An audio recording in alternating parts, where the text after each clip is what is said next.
de Mayotte fait donc face à une flambée de violence. Dernière illustration de ce climat, l'attaque d'un bus scolaire hier à Majicavo près de Mamoudzou. Les assaillants s'en sont pris aux jeunes passagers à coups de machette. Il pourrait s'agir d'une expédition punitive après des affrontements qui ont fait un mort le week-end dernier. Le récit de Mathieu Boisseau avec les équipes de Mayotte la première. À l'avant du car, 2 impacts énormes. Et sur le flanc droit, de nombreuses vitres brisées.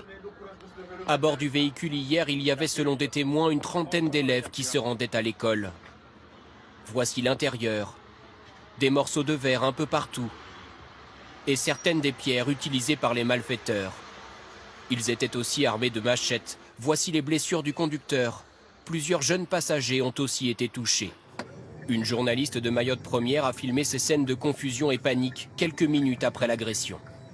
Les premiers blessés que j'ai vus étaient sur le bas-côté. Je voyais un jeune de 12 ans à peu près. Il avait reçu un coup de machette sur le crâne. Il saignait et il était prostré. L'attaque a eu lieu hier aux alentours de 13 h, près d'un arrêt de bus à Majicavo, au nord de Mamoudzou. Des jeunes de ce village auraient pris pour cible des rivaux d'une autre commune, Kaweni. Le week-end dernier, c'est un homme de 20 ans, originaire de Kaweni, qui a été tué à coups de machette. Des affrontements entre bandes ou des pillages, presque quotidiens depuis quelques mois dans le 101e département français. Et les cars scolaires en sont souvent le théâtre. Sur ces images de vidéosurveillance, une autre attaque, en septembre. Un jeune homme s'infiltre avec une machette, choisit ses cibles et les frappe. Nous avons décidé de ne pas diffuser la suite. 3 passagers ont été blessés par des coupures.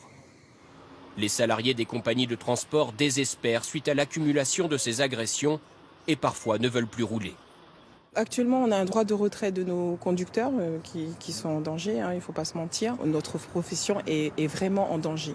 Face à ces flambées de violences régulières, alimentées par la surpopulation et la pauvreté, de très nombreux Mahorais demandent un renforcement des effectifs des forces de l'ordre.